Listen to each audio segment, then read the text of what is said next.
Fanon fala muito sobre isso, né? Nos livros dele, Pele Negra, As Máscaras Brancas, Os Condenados da Terra, falam de toda essa coisa de o colonizado, de ele não conseguir se amar e de ele ver em si próprio sempre a imagem do colonizador, mesmo que ele não pareça com ela.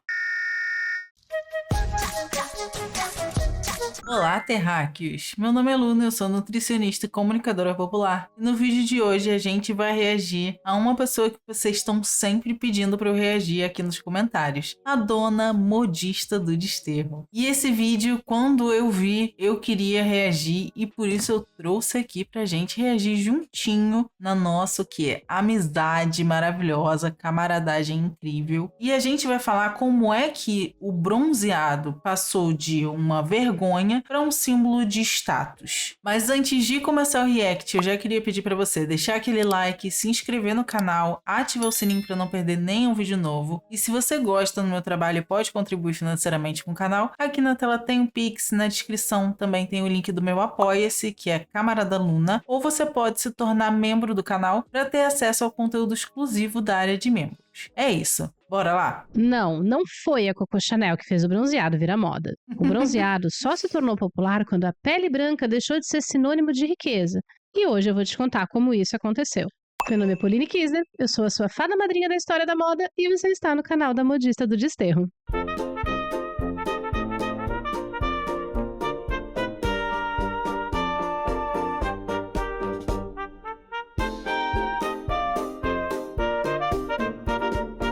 Olá, modisters! Tudo bem com vocês aí desse lado? Se você caiu de paraquedas e está chegando no canal agora, meu amor, seja muito bem-vindo. Por aqui a gente fala de história da moda, mais focada no que as pessoas comuns vestiam, e menos em estilista europeu superestimado.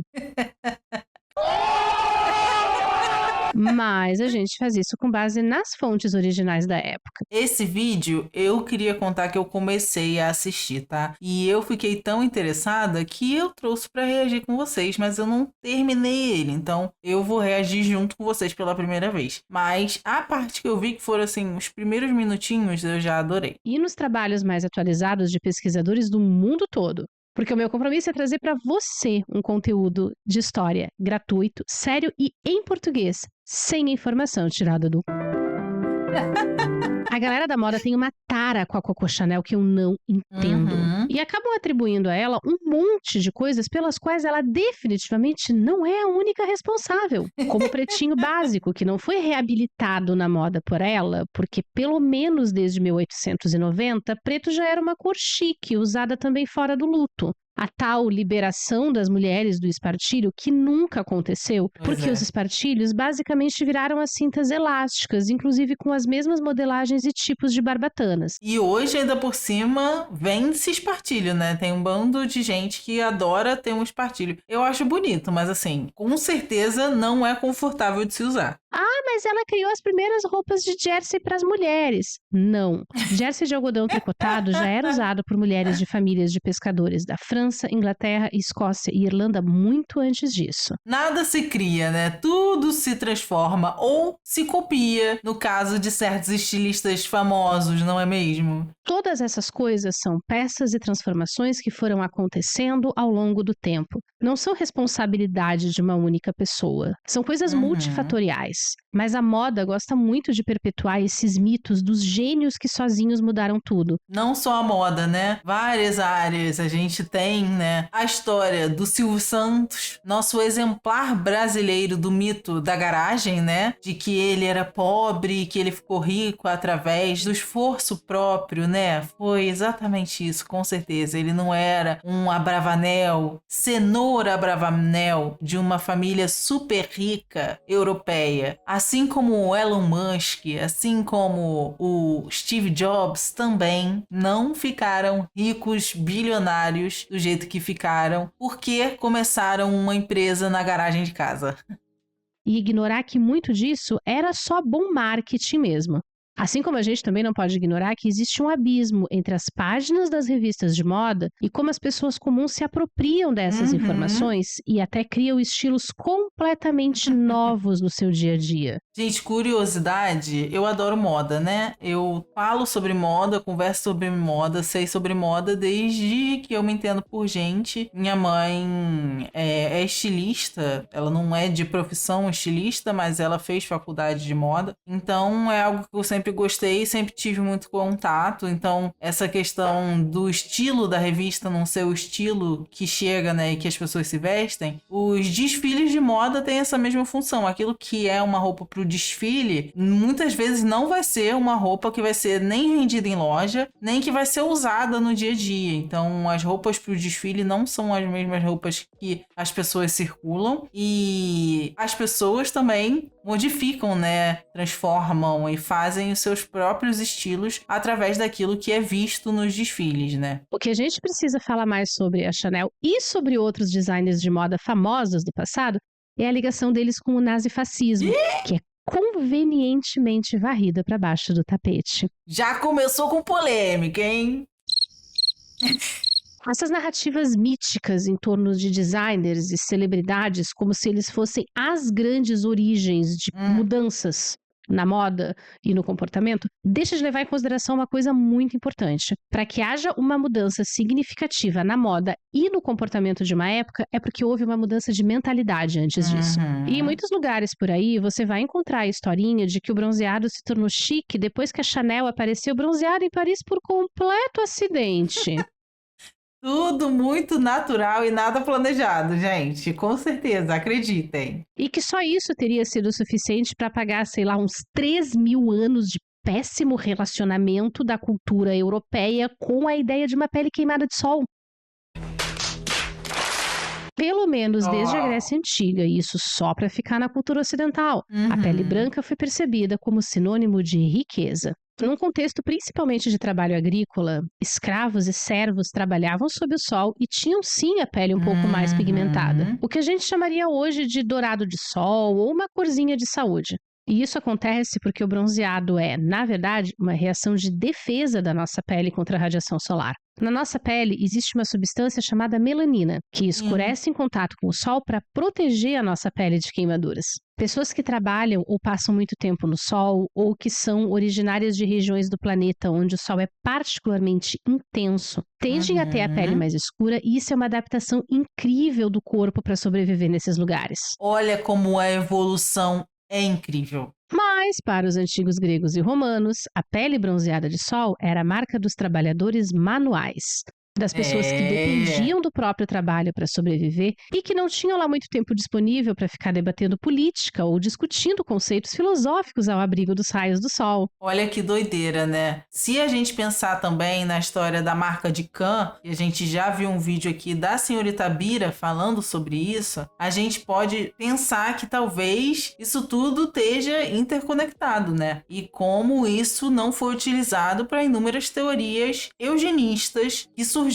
ao longo dos séculos, né? Infelizmente. E que também foi utilizado para justificar escravidão, colonização e o genocídio de inúmeros povos no mundo inteiro. E foi assim que a pele pálida, sem marcas de sol, se tornou também um símbolo das classes dominantes. Para enfatizar essa palidez como um meio de se distinguir socialmente, as pessoas procuravam se proteger do sol com sombrinhas, chapéus e com as próprias roupas, além de evitar algumas atividades ao ar livre. Muitos produtos químicos também foram usados para isso. São bem conhecidas as histórias sobre as maquiagens brancas à base de chumbo dos séculos XVI, XVII e XVIII.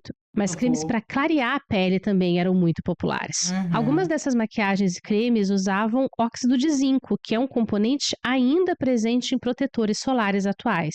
Esse é o momento em que eu paro tudo que eu tô fazendo para te implorar, em nome de qualquer divindade na qual você remotamente acredite, que, por favor, você não teste nem receitas caseiras, nem receitas industriais de clareamento de pele na sua casa. Se você tem probleminhas com algum tipo de mancha na pele, por favor, procure um profissional, meu amor, procure um dermatologista. Agora, se você acha que tem alguma coisa de errado com o tom da sua pele, e que por algum motivo você precisaria ser uma pessoa mais branca ou mais pálida, meu bem, Senta aqui com a tia modista que a gente precisa bater um papo muito sério sobre racismo científico na era vitoriana.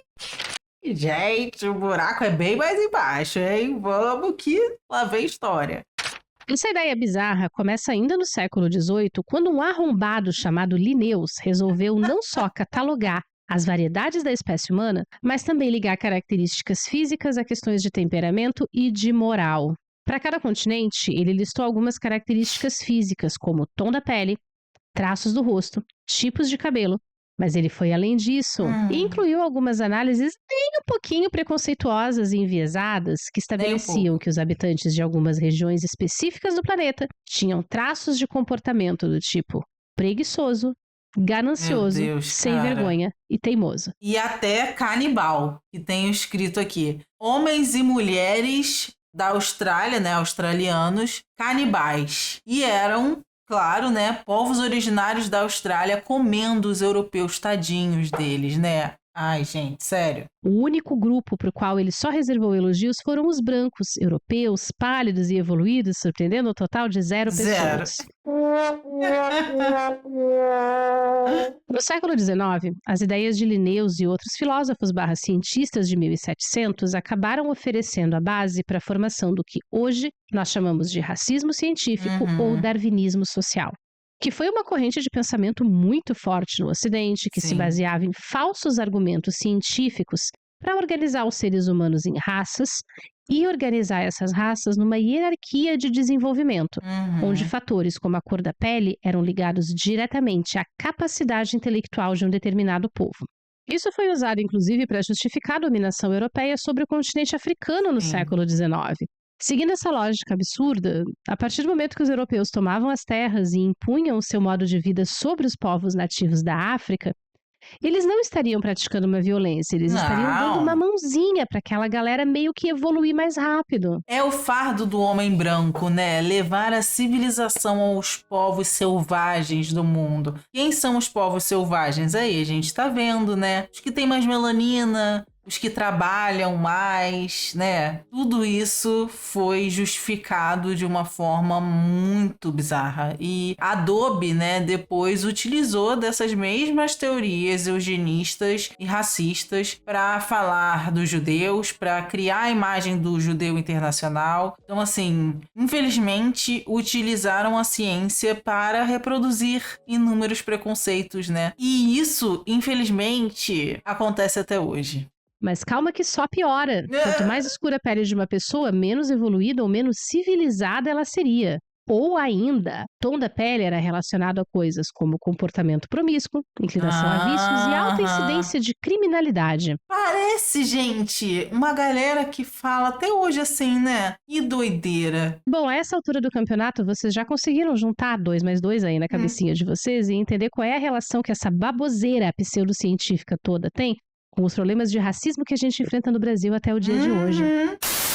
Então, quando você se olha no espelho e odeia os seus traços indígenas, africanos ou asiáticos, você está sendo, na verdade, uma vítima de todo o estrago que esse tipo de pensamento pseudocientífico causou na cultura ocidental e causa até hoje. Fanon fala muito sobre isso, né? Nos livros dele. Pele Negra, As Máscaras Brancas, Os Condenados da Terra. Falam de toda essa coisa de o colonizado, de ele não conseguir se amar e de ele ver em si próprio sempre a imagem do colonizador, mesmo que ele não pareça com ela. E se ele não parece, ele vai fazer de tudo para parecer com ela. E aí eu também lembrei da música do Emicida recente, Quanto Vale o Show, que ele fala que minhas irmãs brincaram de ter cabelo liso. E quantas mulheres, né, eu incluindo, fizeram e passaram por inúmeras violências para se parecer com um padrão europeu branco, que a gente não se encaixa, que a gente é latina demais pra isso, né, meu amor?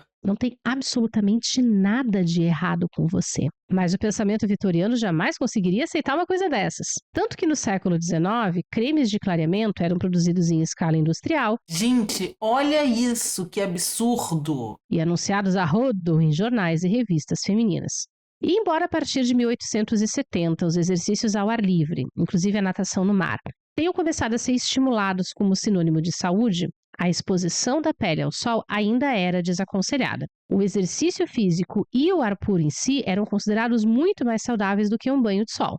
Mas no começo do século XX, um grupo de cientistas começou a estudar os benefícios que o banho de sol poderia trazer e desenvolveram uma prática terapêutica chamada helioterapia, que era aconselhada para tratar vários tipos de doença, inclusive melancolia e crises nervosas. Já devia ser lá, né, os primórdios da gente entender que deficiência de vitamina D causa inúmeras coisas ruins pra gente, tem inúmeras associações com o estado mental que a gente se encontra, né, cada vez mais estudos mostram isso, e aí a gente já estava vendo isso acontecer lá no início. Em 1903, o médico Niels Finsen, pesquisando os efeitos da helioterapia, acabou descobrindo a relação entre a exposição ao sol e a produção de vitamina D, e como a baixa produção de vitamina D poderia causar uma série de problemas de saúde. Olha aí. Ele passou a recomendar banhos periódicos de sol para tratar os seus pacientes, e apenas 10 anos depois, em 1913, os resorts de praia da Europa já ofereciam instalações para banhos de sol. E nós temos os primeiros registros de pessoas indo à praia só para pegar um solzinho.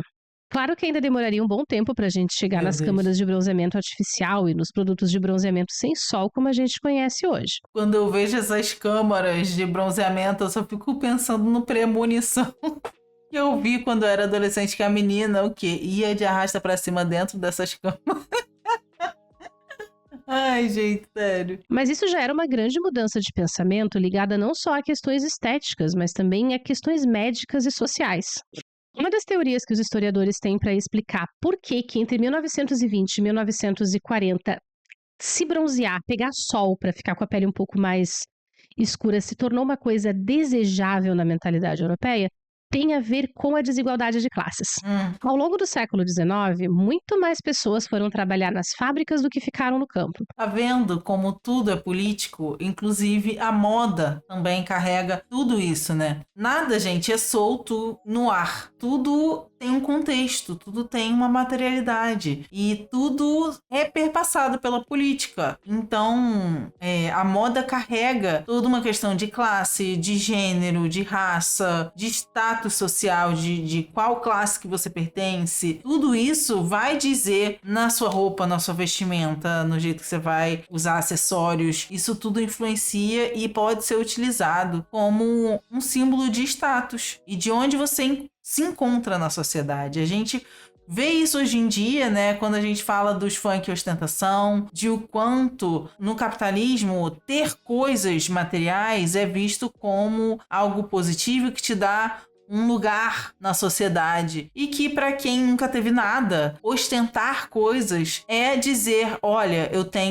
estou aqui, eu existo, eu ocupo esse lugar na sociedade, olha o quanto eu tenho. É ser visto de um lugar de uma pessoa que sempre foi invisibilizada. Então, a moda tem esse poder. Ou seja, bem menos tempo de exposição ao sol.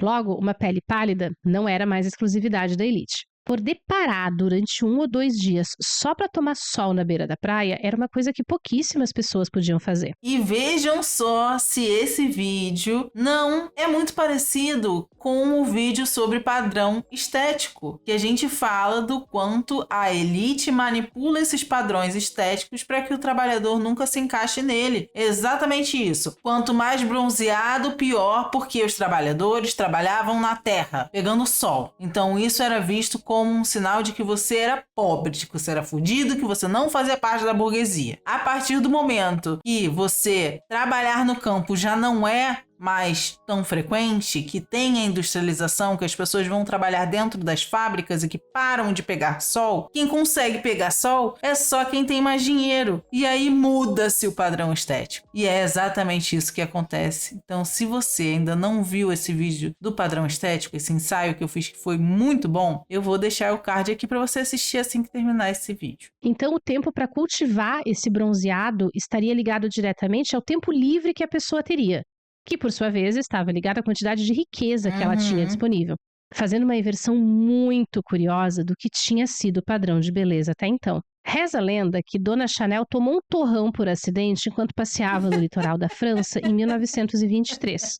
voltou para Paris marcadinha de sol e que a alta sociedade francesa, quando viu aquilo, besta do jeito que era, achou Regina George, né? Cortou o sutiã no dia seguinte a escola inteira com o sutiã cortado igual ela. Ela é a mais popular, a Coco Chanel. que era moda e resolveu copiar. E embora seja altamente improvável que as pessoas tenham resolvido do nada começar a se bronzear simplesmente por causa da Chanel, a verdade é que sim, a partir dos anos 1920, o bronzeado começou a se tornar uma coisa mais frequente, desejável e até chique. E aproveitando a onda, Jean Patou, perfumista da alta sociedade francesa, lançou em 1927 o primeiro óleo de bronzear, que prometia proteger a pele contra queimaduras e deixar apenas um charmoso tonzinho dourado de saúde na pele.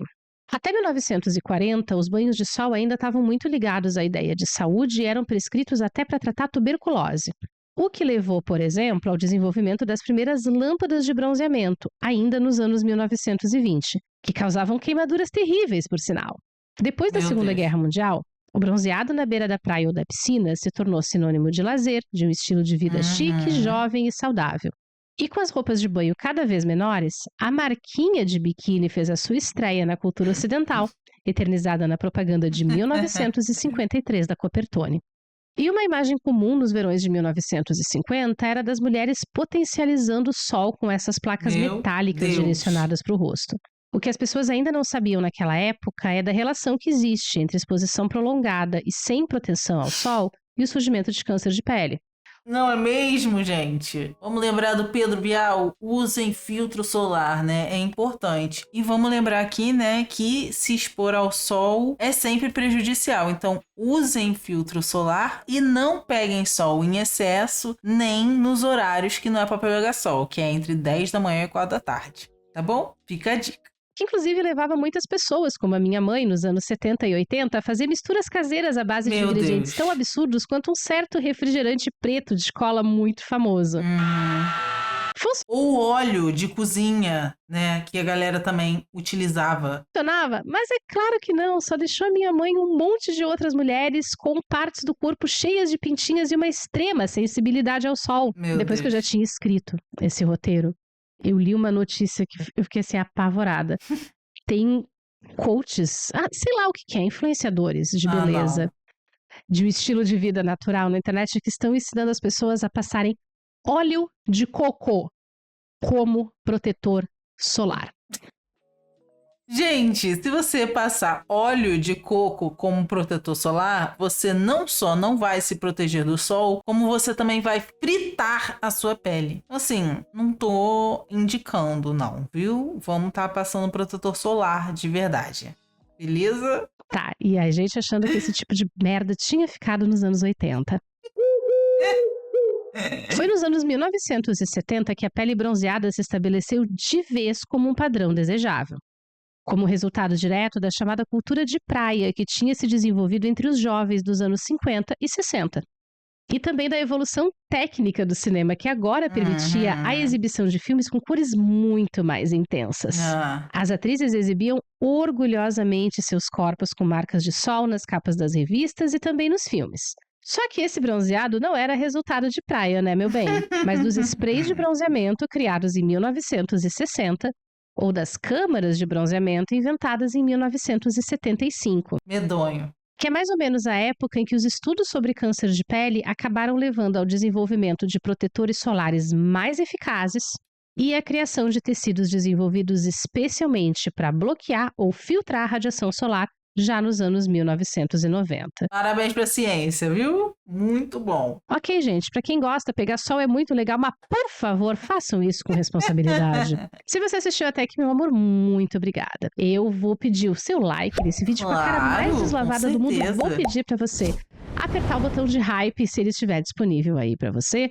Pedir o teu comentário, te convidar a se inscrever aqui no canal e dar uma conferida nesses outros conteúdos de história da moda que a gente já tem por aqui, que eu separei pra você com todo carinho. Excelente, né, gente? Se inscrevam no canal da Modista, curtam o vídeo. Se tiver lá pra deixar o hype, deixa aqui. E óbvio, deixa aqui também o like, se inscreve no canal, ativa o sininho pra não perder nenhum vídeo novo. Adorei esse vídeo, adoro o Modista e saber de tudo isso, né, é muita doideira. E queria lembrar lembrar que Hugo Boss foi uma das pessoas responsáveis pelos uniformes de Adobe, tá? Então a moda e a política estão aqui, ó, altamente interligadas, e a modista é especialista em mostrar a ligação das duas e eu adoro. Espero que vocês tenham gostado também. E é isso, gente. E, obviamente, se você puder contribuir com a continuidade aqui do canal, aqui na tela tem o Pix, tem também o Apoia-se Camarada Luna, que o link tá aqui na descrição. E você também pode se tornar membro ou membro aqui do canal para ter acesso à área de membros com conteúdo exclusivo. E é isso.